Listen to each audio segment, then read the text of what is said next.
Hello, everyone, and welcome to this roundtable discussion brought to you by ETHR World and Great Learning on the topic Reimagining the Buy versus Build approach to talent upskilling. We know today's disruptive digital workplace era, businesses are in a dire strait developing the workforce to hone new and futuristic skills essential to succeed. The truth is that the shelf life of skills is shrinking radically, and employees are worried about workers not only meeting the present day skill requirement, but also the ones needed in the next 3 to 5 years. The acceptance around the omnipresence and amplification of knowledge gap is in order, but is a tactful strategy in place. Fortunately, businesses have reached a unanimous consensus that work requires new skills, but the approach is divided between developing internal talent versus sourcing them from outside. With a limited talent pool drying up, employers rely more on focused learning to accelerate the internal resource competency, thus boosting engagement and retention. This issue is very topical, and I'm delighted to welcome and introduce eminent speakers who will share their best practices of building talent capabilities and also tell us more about their buy versus build philosophy. On this table today, we have Suchismita Burman, CHRO ITC Infotech, Prajakta Kanglekar, um, Senior Director Talent Development Flipkart, Pradipta Banerjee, VP leading Global HR Centers of Expertise CGI, Ritu Rakhra, Regional HR Leader India Dell Technologies, Ritesh Malhotra, Head Enterprise Great Learning. I would now like to welcome the audience too. Thank you for being here. The Ask a Question feature is on your right-hand side of your screen. Just type in your queries there. Please do not wait till the end of this session to ask your questions. Let the questions flow right from the beginning. We want to make the session very interactive. So your inputs, your ideas, your questions are going to be very essential to make the session interesting. Thank you for being here, panelists. So we've already lost a little time. I'll straight go to the first segment of this roundtable where we discuss how we can boost and empower talent, and what is your organizational strategy to stay ahead of the competition in the current times. What is your ever evolving future talent retention strategy? Prajakta, can we start with you? Sure, Pooja. Absolutely. I'll just give a quick summary of how we think about it, and then more than happy to learn from my colleagues here as well. Would love to learn from each other. So, I think the way we think about this, I think one is, of course, that the business strategy and the talent strategy are literally joined at the hip. Each organization as well is at its own stage of evolution, and it's forging its path in a particular direction, right? So therefore, the talent strategies that I have also experienced are going to be unique to enable a particular organization to succeed, right? So if I think about us today as Flipkart, ensuring that the core of our people practices are truly employee-centric is one of the first things I think that has been a focus for us. And to achieve that, our focus has been on how do we enhance the ability to personalize experiences for our employees, right? And these two together form the crux of our talent strategy. So every employee that joins us is joining us with certain aspirations for themselves. And as an organization, we are focused on providing the right ecosystem for our employees to thrive in, as well as strengthening the people leadership, right? Is how we plan to get to employee-owned, manager-facilitated, and org-enabled view towards careers within the company as well. And there are a couple of examples that I can talk about. One of them I can talk about here, and then there are a lot of other things that you had in mind as well to discuss. So maybe we'll talk about those later, which is around continuous listening. So I think to enable the personalization of experiences for our talent, we've also incorporated and launched a continuous listening strategy, which basically means across 30 to 40 different moments that matter in an employee's life cycle, we are getting feedback from them on a continuous basis, right, which is shared with the HR business partners. And they're able to, as a result, address any challenges proactively, customize their, how they and their people managers work with our employees, and make sure that they're approaching a more tailored approach, right? So that, I think, from a evolution perspective is where we are heading as well, as a talent function and as an organization. Thank you, Prajakta, for that. Pradipta, going to you, to that question about boosting and empowering talent, I would also ask you how much is the market competition influencing you? How much are the demands from the new age customers and consumers helping you to reshape the experiences you're creating for your employee with respect to skilling, upskilling, and boosting their talent? Yes, Pooja. So first of all, good afternoon, everyone, and thank you for the opportunity, Pooja and Niti.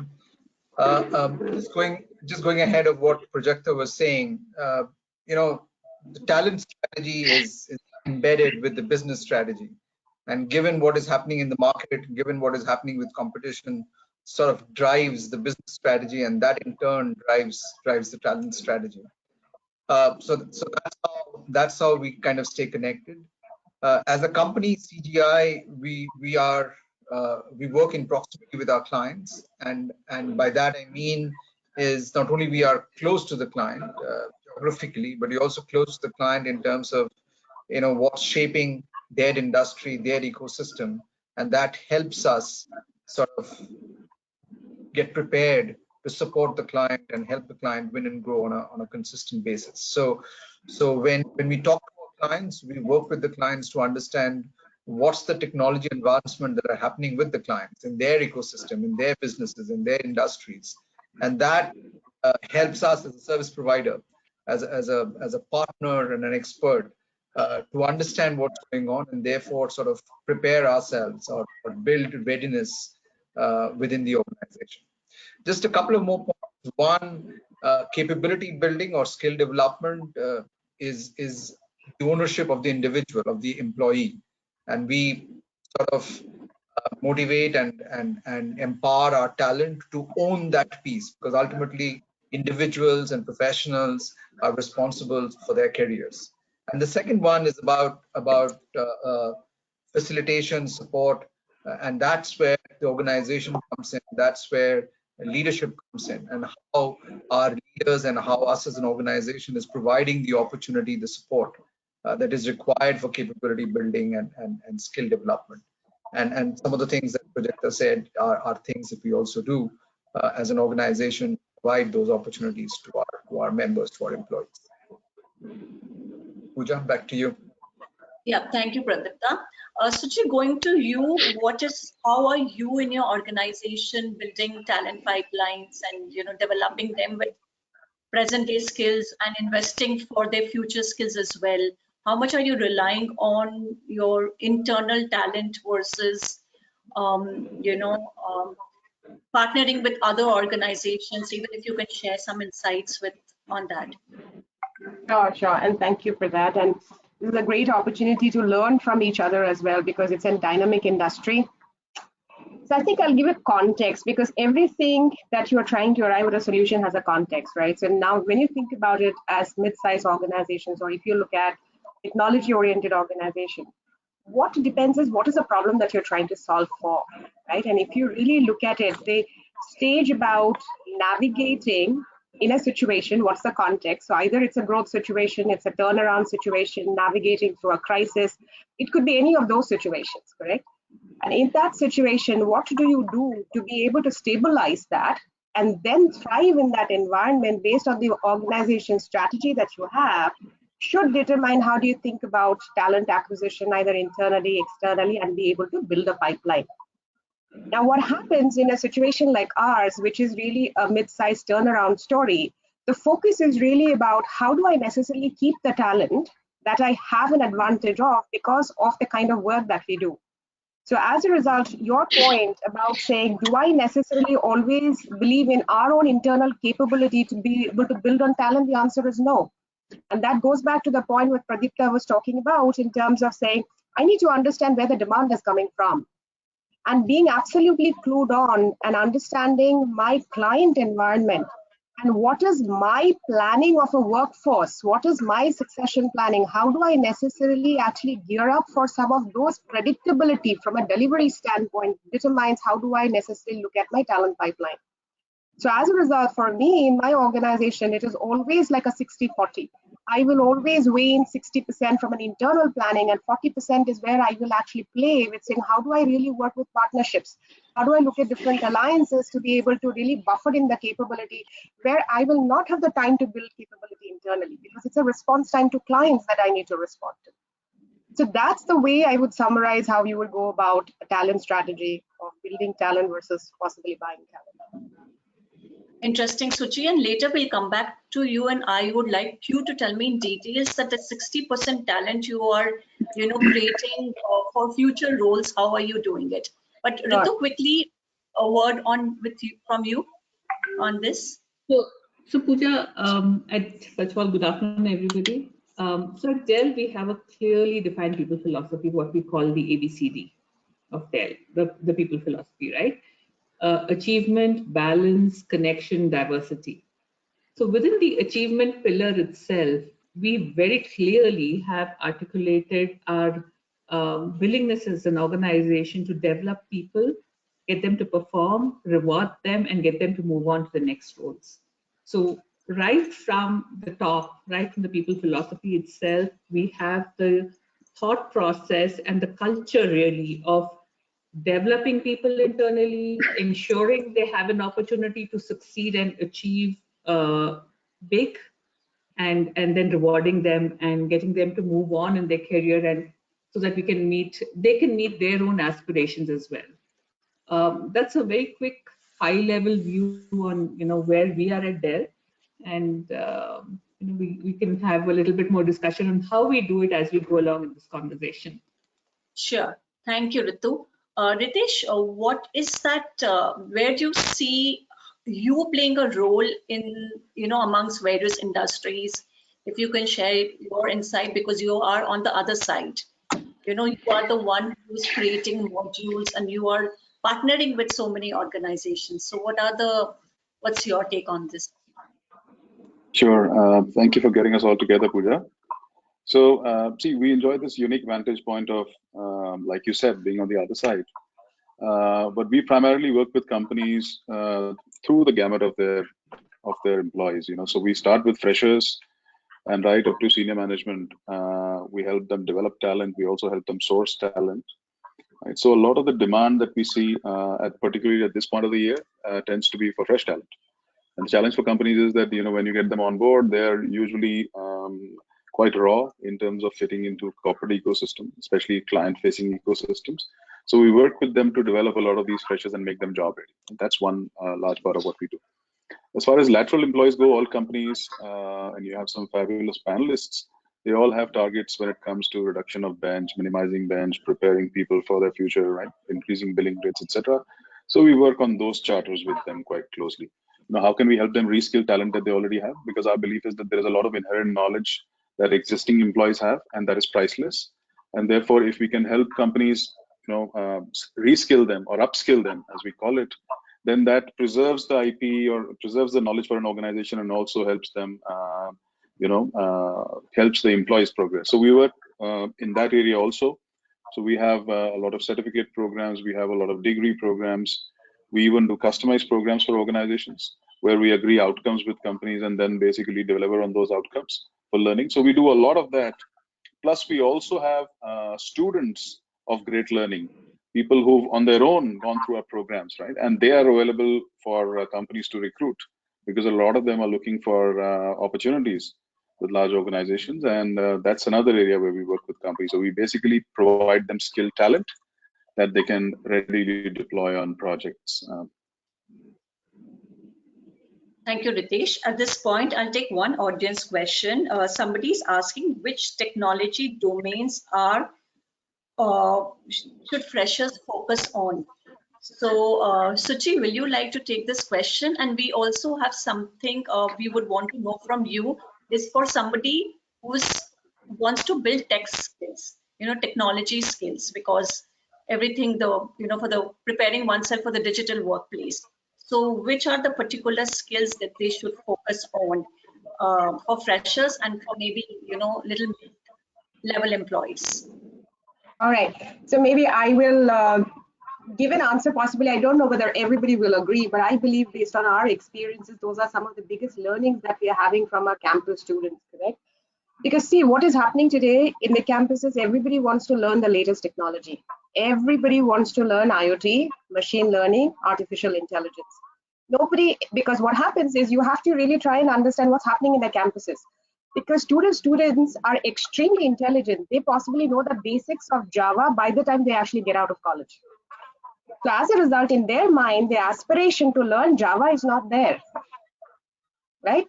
But I will tell you from a campus learning standpoint, what we are seeing is, I think, shaping people's mind to be able to say what to expect from the technology, and the application of the technology in a real world is where the opportunity really lies.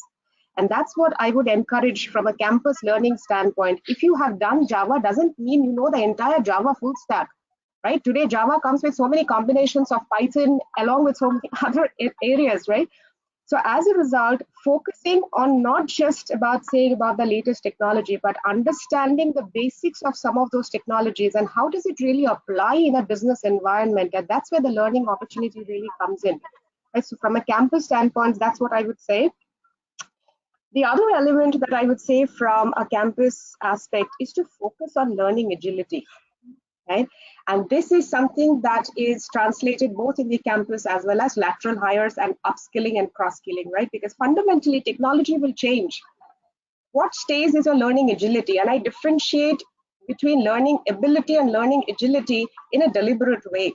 Because finally, learning agility is actually what puts it into action. So suppose if you're really looking at cross-skilling, suppose if I have a CRM person who has to be reskilled into, say, for example, Salesforce, or even if I'm really looking at certain skill areas of say, for example, even if I look at, say, IoT, or if I look at certain skills which actually looks at, suppose if I have an ABAP engineer, right, on the SAP space, and you're looking at SAP HANA, it is all a question of upskilling. But if you don't fundamentally have the ability of learning agility, you will always be looking for answers to a technology upgradation. That's not where the answer lies, because today it's HANA, tomorrow it's going to be something else.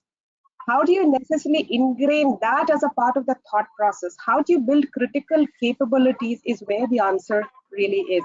So I wouldn't focus so much on technologies, and that is driven largely by the business expectation. The other learning that we're having in the organization is how much of peer influence is there in the way you learn, right? And Ritesh and all of us are talking about upskilling and cross-skilling, right? But a large part of that is more aspirational in nature. And that's where the opportunity really lies from an organization standpoint to set certain expectations. Because if you are learning something and you don't apply it in a project in 6 months' time, it's lost. And that actually builds more pressure on the employees themselves to say, okay, I've learned this skill, I'm going to go to another organization that's going to actually build that skill or use that skill, right? So it's like a vicious circle in my mind. So as a result, it's really about learning agility.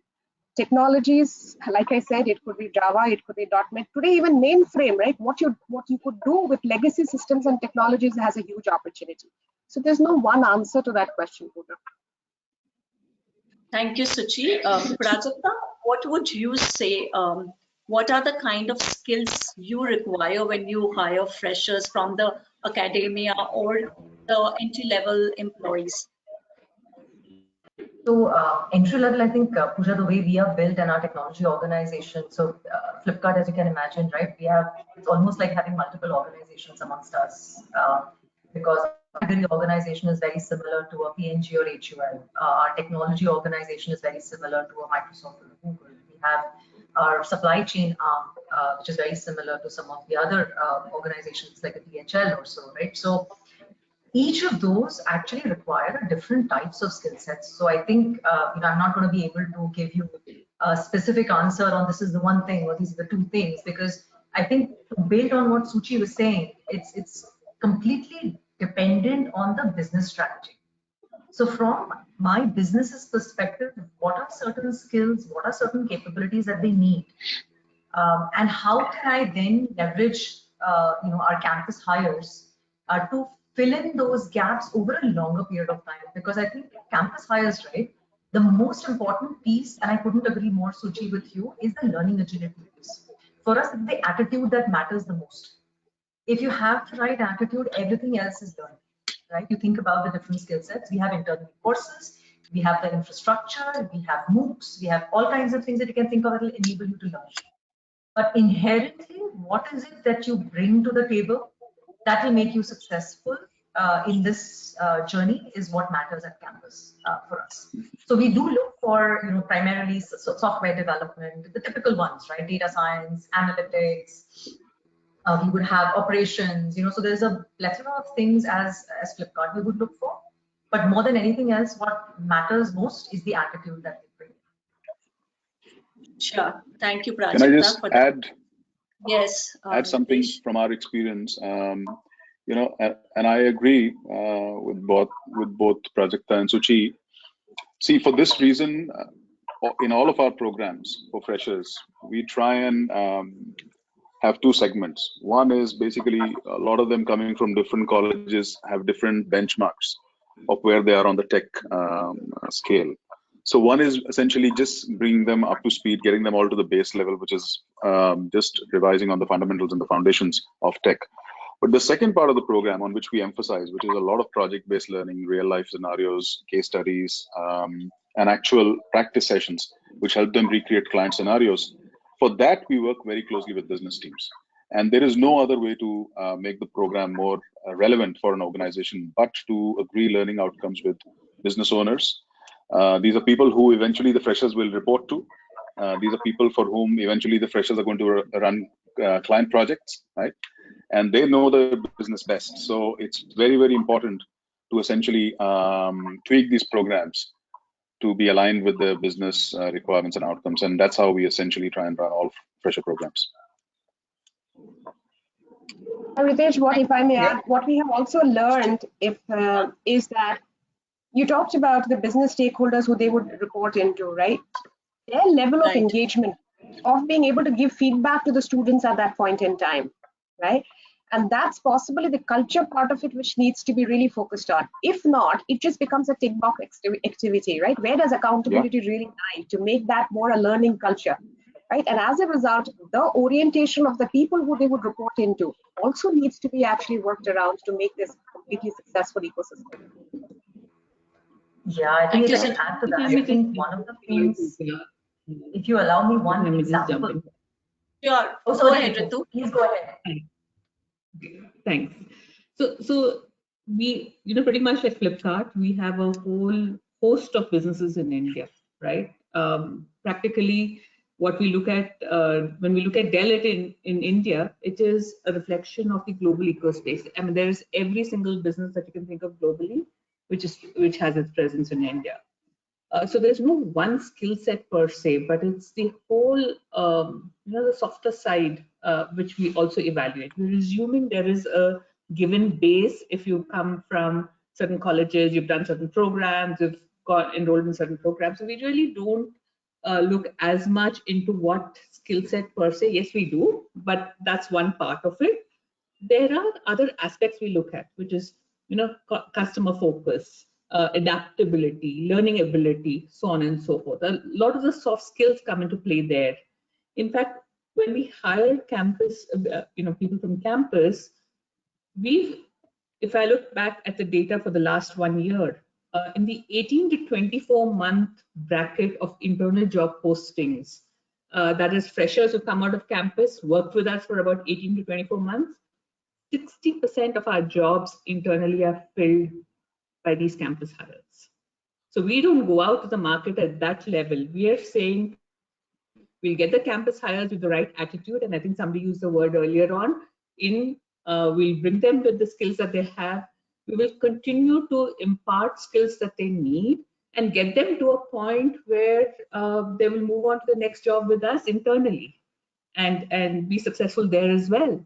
So that's the pipeline that we're looking at. So if I were to say what is it that you look at? It's your whole outlook and the approach that you take to the challenges in front of you. Sure, thank you, Ritu. Pradipta, so, talking about culture, that it plays a very important role to, have a learning environment in your organization. So some practices to develop that culture, and what kind of opportunities are you creating for your internal employees to pick up versatile skills? Yeah, just going back to that earlier question, I can't help but mention one point. I mean, I'm sure it's true for everybody here in the panel. I've been going and doing, fresher hiring or college hiring for the last 15 years. I may not look like it. I hope I don't look like it, but I'm doing it for 15, 20 years, and not much has changed. I mean, 20 years ago, we were looking at, we may not have coined the term learning agility, but they coined it. We're looking for the right attitude. We're looking for people who can pick up new things and run. We're looking for, people who can build networks. So I think from a fundamental standpoint, the expectations from freshers or people coming from colleges have been fairly similar over the last 10, 12 years, at least in the tech space, because tech is always something that is kept changing, and therefore sort of aligning oneself with a particular technology or particular skill at that level is sort of detrimental, because it kind of takes away your opportunity to remain flexible and adaptable kind of stuff. Going back to your point on what we do from a learning culture standpoint, I think learning, I think we spoke a lot of it. It has to be personalized. Why can't learning be Netflix? Why can't the learning experience be a Netflix kind of an experience where people can pick up what they want, start, stop when they want, apply it as much as they want kind of stuff. So I think as an organization, we're trying to provide opportunities and experiences which is sort of similar to Netflix or watching a movie kind of stuff, right? So that's number one. Number two is, learning doesn't only happen because you go and attend a class or do an e-learning. It happens because of conversations, collaborations, and discussions and synergies. So provide those opportunities, create cohorts, create affinity groups, create learning groups where people are having those conversations and learning from one another. And that's another thing that I would say freshers should pick up. When they are in college, they need to learn to pick up from one another. It's great to be in a sort of a learning group with friends and family, so to say. So that's the second thing that we are promoting, and we do that quite a bit of that. And then finally, obviously, leaders have to walk the talk. They need to drive a culture of learning. They need to talk about things that they are learning. So learning aloud is one thing that we talk about in leadership, right? I mean, once a leader learns something, he or she must share that with his or her group of people, so that he or she is inspiring the next set of people to kind of learn some of those stuff. So I think those are some of the things that we do. Again, it's not an activity, it's an agenda. It's not a booster dose kind of thing. It happens over time.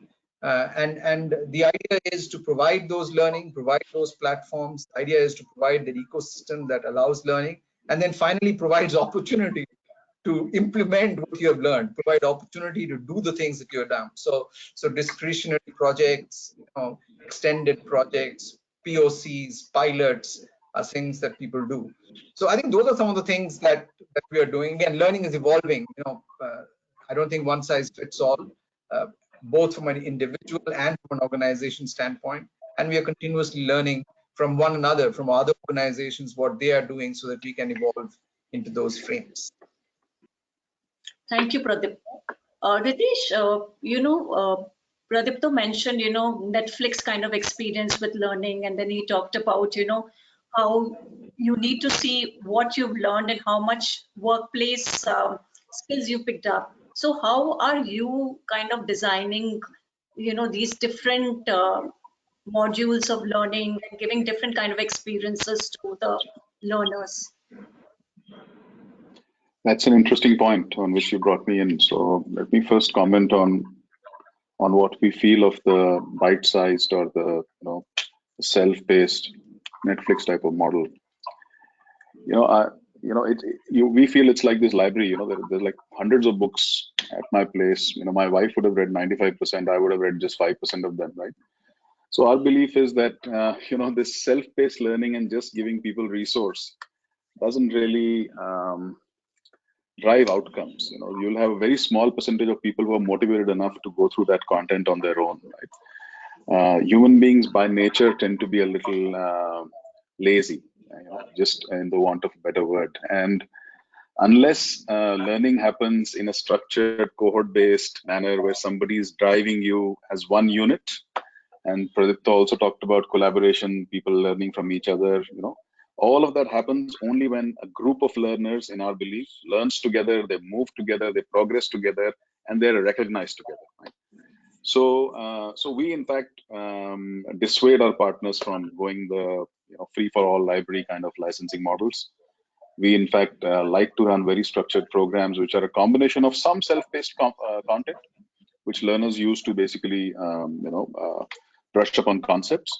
But then our learning is more about them in talking to academicians, instructors, them performing on projects and lab sessions together, them collaborating on cracking customer-based scenarios and problems, and a lot of experiential learning that actually recreates the work environment for them online. So that's how we look at learning.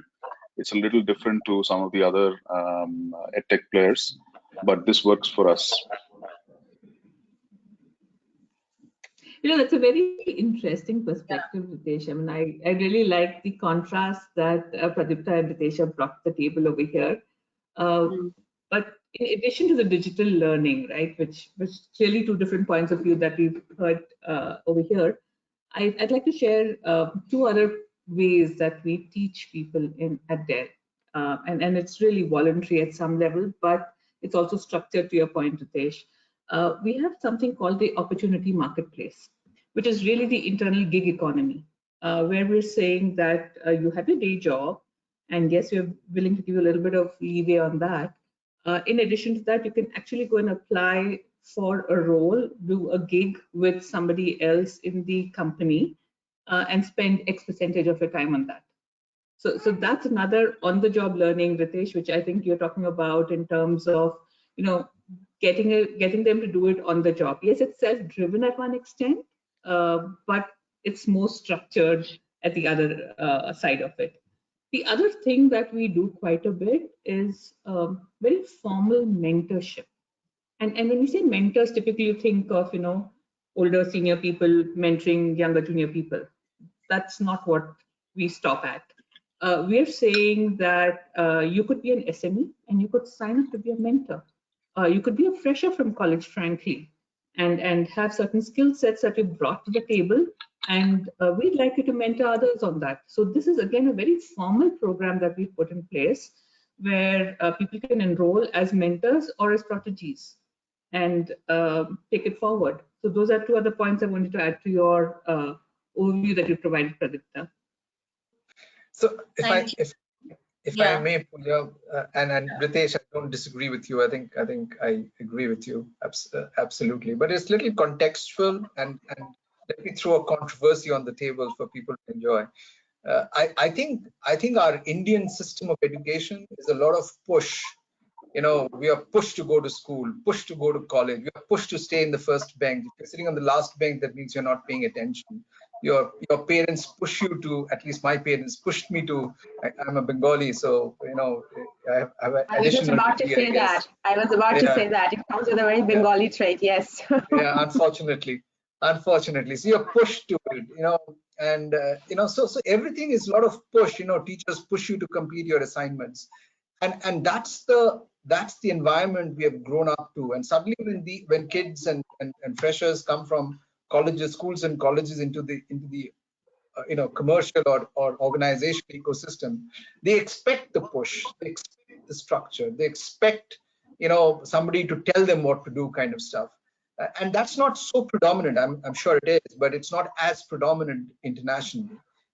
Internationally, people are looking for knowledge. There is a lot of pull in learning.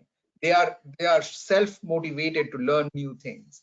And I think we need to make the shift as a country, as a society, as a community. I think we need to make the shift where people are learning what they should learn, like to learn, love to learn. You know, you tell me to learn football, I'll learn it in 7 days. You tell me to learn cooking, I'll never learn, right? Because it's the inherent interest that I have, right? So I think that's where we are still struggling with. So I do not disagree with what Ritesh was saying, but it's also a little contextual based on where we are and how we operate. Thank you, Pradipta. Very interesting point. Love for learning and kind of enforced learning. Prajakta, so how are you creating love for learning in your organization that employees own up their own learning and are totally focused into their learning programs, and that kind of culture, how are you creating? So it's a journey. I think building of a learning culture is a journey. Anybody who tells you otherwise is lying, right? I think when I think about who we are, what we are trying to achieve, where we are planning to go, there are about, if I can think about it, there are 2-3 different streams that we are leveraging to drive this. The first one, which is what we started the conversation with, which is what is our talent strategy. So our talent strategy conversations always begin with what is the business strategy, and as a result, what are the future capabilities that we see we are going to need, and what are the gaps for us. That drives one level of learning interventions in the company, right? Which is how do you enable the business to build capabilities that are required for the future. It also ties back to your build versus buy conversation, right? The second piece of it actually is leveraging what Ritu was saying, which is how do you enable employees to pick up what they think is right for them. So for example, what we do is we not only have a direct linkage for our L&D teams with our performance system, so they know based on the performance feedback that employees are getting, what are the areas of development, right? So based on that, they aggregate it, meta it, and they look at what could be certain learning opportunities we present, which employees can opt into, if that is something that they want to work on. Right? The second piece of that is you think of learning as 4 E's, because I completely agree with the initial conversation around it can't only be trainings, right? And the 4 E's, I'm borrowing this from Deloitte, by the way, which is around environment, education, experience, and exposure, right? Each of these bring in key elements of how somebody learns. And somebody may, like I, for example, may love doing the piece which kind of gives me specific education, right? Maybe that is something I'm looking for. But if you ask my peer, maybe what she is looking for is actually better experience, right? To enable her to understand something. So I think having that system that allows for this flexibility for every employee is what we are doing. And that's also the reason why for our, we have a annual engagement survey along with the continuous listening strategy that I spoke about earlier. 95% of our employees feel like they are enabled to do learning, that they feel like the company is focusing on them. That for me is a big, win in how our employees feel enabled and how they feel invested in their development. And the piece that we are moving towards, so if I leave you with the future sense, I think the future sense we are heading towards is also an internal talent marketplace, by the way. So Ritu, I think maybe it's a call that I make offline to you. But that's the direction we are heading as well, which is how do you connect your talent strategy, your career architecture, if I can call it that, our employees' aspirations and the experiences we provide together.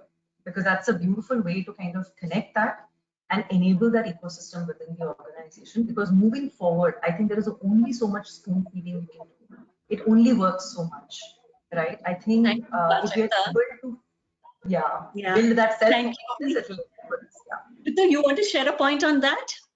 It was interesting that Prajakta brought up a point on the internal survey. We also have an annual internal survey, and we have a particular question which says, do you feel your skills and are being developed? And I actually have the question. My leader encourages me to develop the skills I need to be successful. Right? So that's the push question. And 91% of our people say yes. And 93% of our people say, I have the skills, I feel I have the companies investing in me to be successful. So I think, to your point, to the whole discussion that we're having actually, I think if as a company today, we've got to be successful, yes, build versus buy. Buy, there are situations where it makes sense, absolutely. But if you don't build, you lose out on a significant business opportunity. I mean, I think Ritesh, you kicked off the conversation with a very good point. People come with, a legacy. People have the internal knowledge. People understand the culture. People have settled in. So if you don't build that talent, there's nobody else who's losing out on it but yourself. True. I'll just take one audience question. So somebody's asking here, does the new joinee have to be productive from day one? Or is it just a tick in the box activity from organizations that, is just like a fad kind of a thing? So who would want to respond to that? It's open to any of you. So maybe I'll take that, because I think it depends on where are you really talking, which workforce segment are you really talking about, right?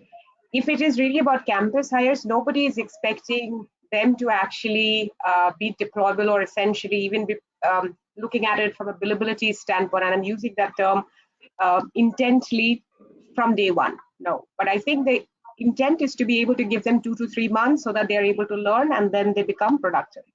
But if I really look at lateral hires, let's understand the context in many situations, what is actually happening in the industry, correct? Most of the times you're actually doing just-in-time hiring, right? You're actually doing backfills for projects that are really burning. That's a reality. There are very few times you will do proactive hiring to put people on bench, because that is not of the expectation people are also coming with, correct? So I think the answer to that question comes from that expectation. What is the expectation that has been set for you when you're actually getting hired into that organization? Because most of the times it's really about saying you will be in that client project. This is the expectation of them. So whoever is asking the question, I think we need to flip it over to say, what is the expectation, like I said, that has been said? Because from an organization standpoint, it is not about day one or day two. It's about saying, what is it that you have been hired for? And how quickly are you become predictable or proficient in the role that you have been hired for and the skill that you have been really evaluated on? Whether it is 1 day or 2 days is not the question. It's really about the intent or the outcome behind it. Thank you, Suchi. It's an interesting question and interesting response, Suchi. I would flip the question the other way around to say, when do you expect the salaries to hit? If you expect is to hit on the first day, then you demonstrate value from day zero, right? And demonstrating value can be different, can be on a billable project, can be on learning, can be anything, right? So if you're expecting salary from day zero, you better demonstrate value, demonstrate effort from day zero. Let me say something and essentially try and kill this debate. We can basically prepare learners to be productive on day one while they're still on college campus. So, I think that should be the end of debate. We should all encourage new joinees and freshers to learn while they're still on campus and be productive for companies as they come in.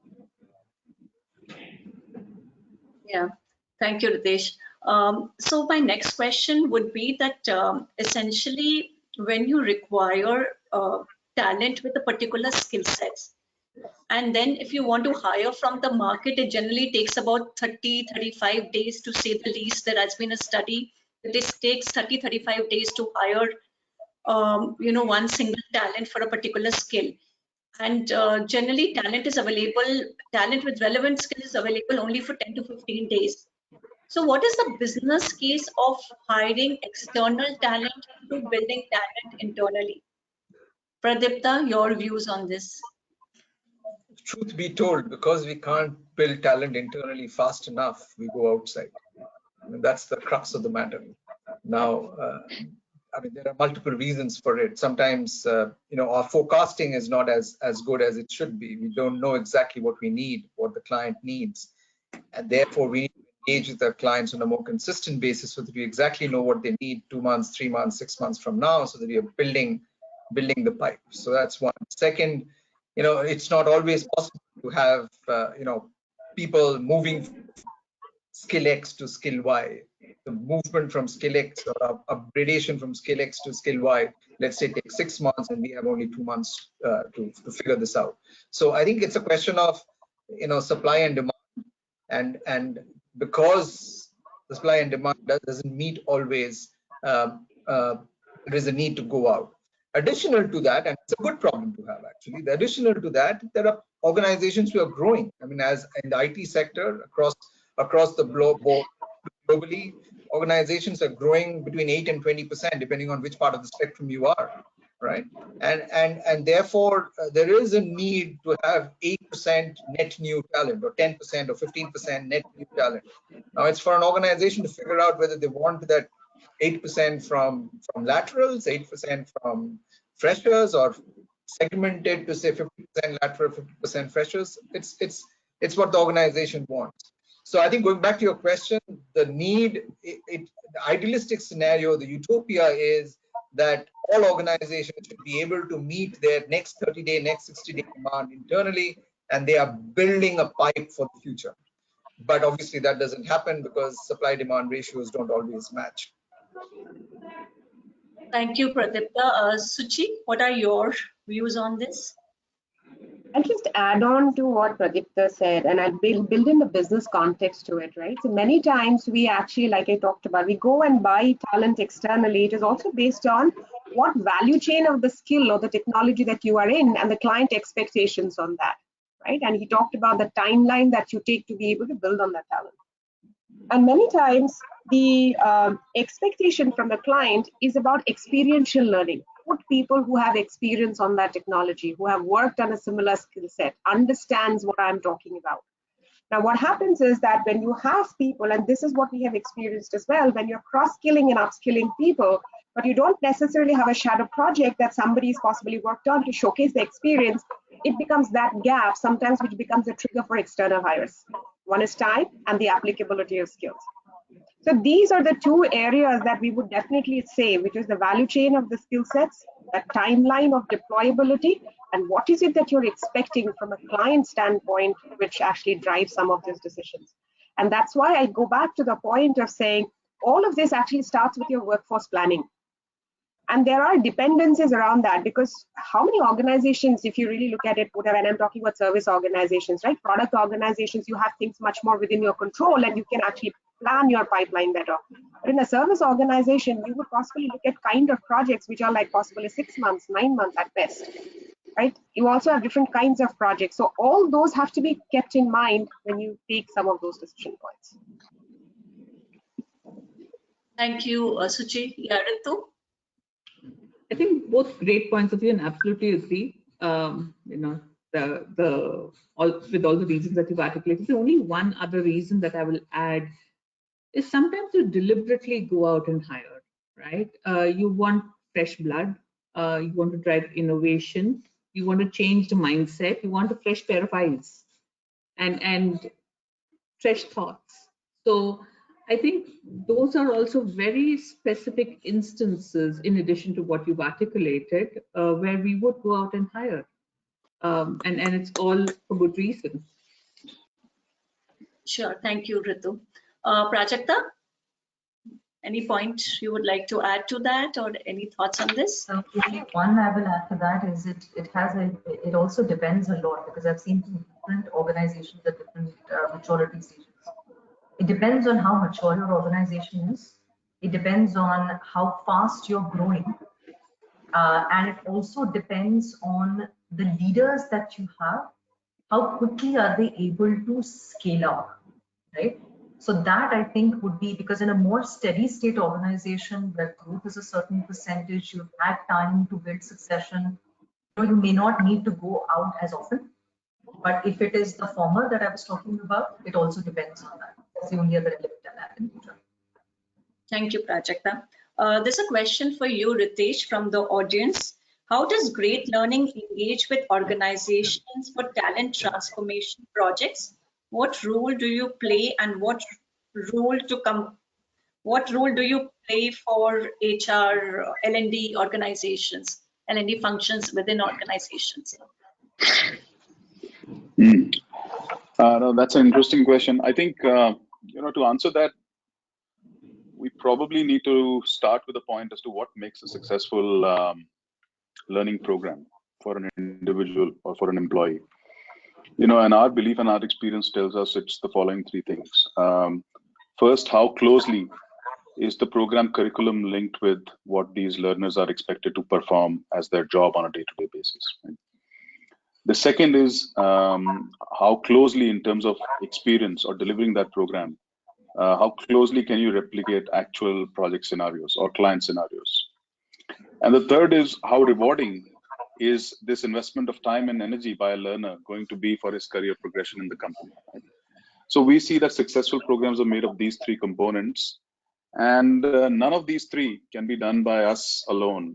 So we require HR and L&D, and we work hand in glove with them to basically ensure that all three of these points that I mentioned are performed well right from the beginning of every project. So the curriculums or programs that are built in consultation with business teams, with HR and with L&D, because they're the best people to tell us what an outcome of a program should be. Right? In terms of how the program has to be delivered, which is point number 2, we work again closely with the business teams on what kind of projects, what kind of case studies should be included in the program, because they're the guys who know their business scenarios and client requirements the best. Right? And third, we have to work with HR on the third point, which is about rewards for learners. And that's something that Ritu, I think, mentioned, which was, if they invest time and energy doing these programs, then how are they going to progress in their careers, right? And that HR can do. So none of what we do can be done in isolation. It has to be done with HR, L&D, and with business teams of our clients. And that's exactly how we build programs and deliver them. Thank you, Ritesh. Suchi, there's a question for you. Is that how is the learning function in your organization evolving with time, especially post-pandemic? All right, so I'm not going to go to the part of virtual, moving everything from a virtual learning or e-learning space, because I think that's understood.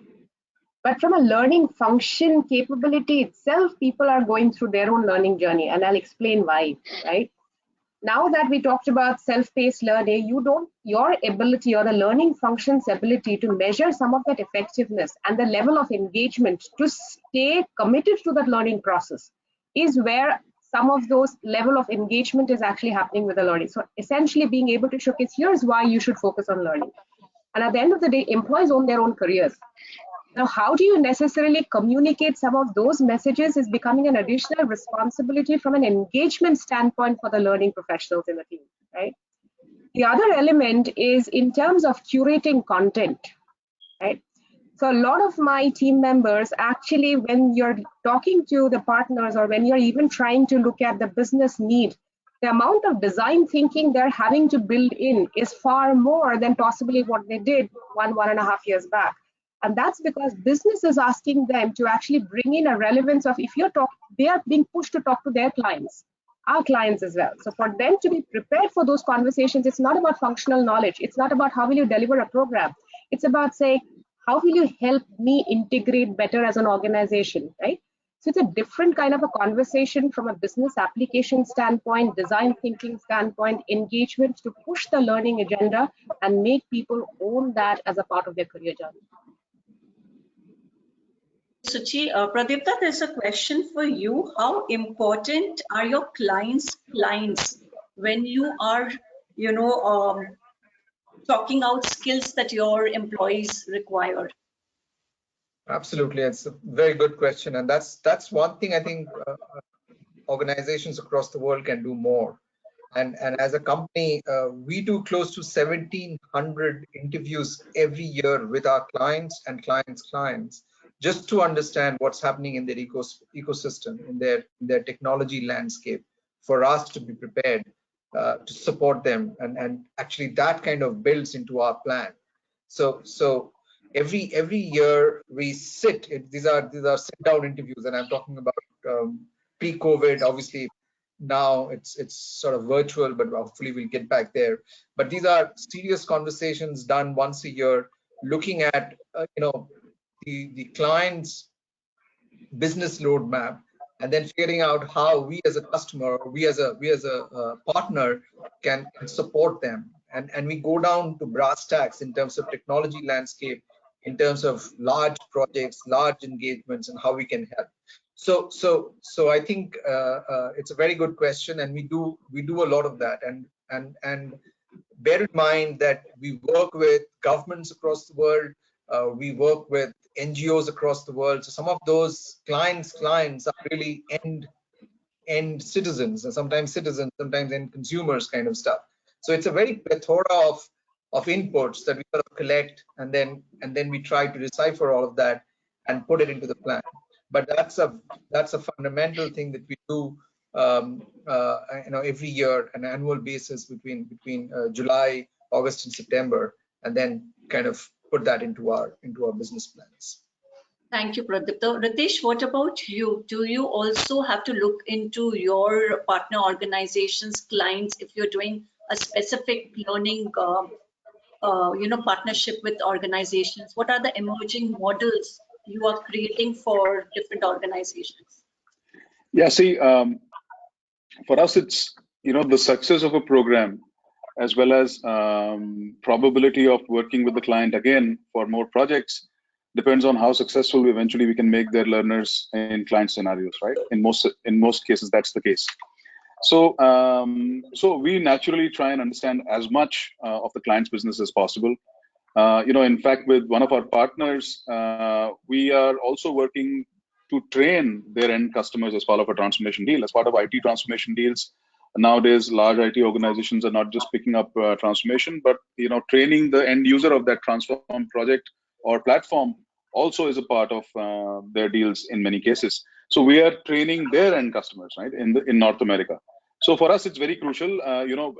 Usually it's down to how much the organization wants to open up about the nature of business that they do.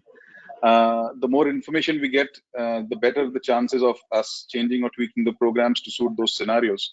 So no, we love to work with clients who think like that and operate as transparently in a transparent fashion.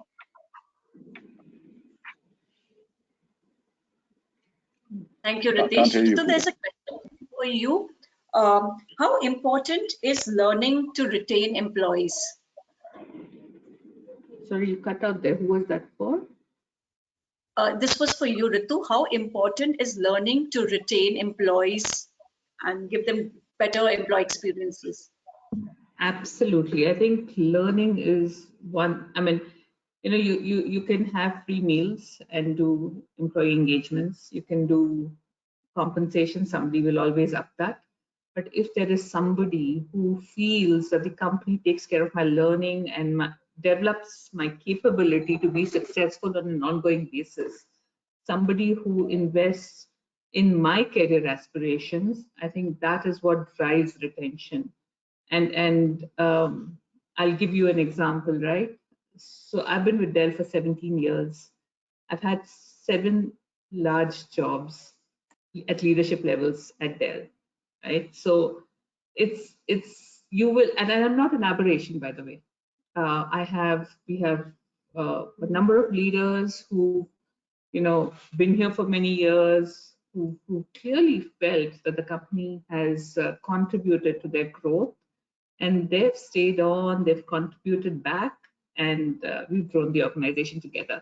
So I don't think there is anything else which works as well as learning. Ritu, for that. Any closing remarks from you, Prajakta?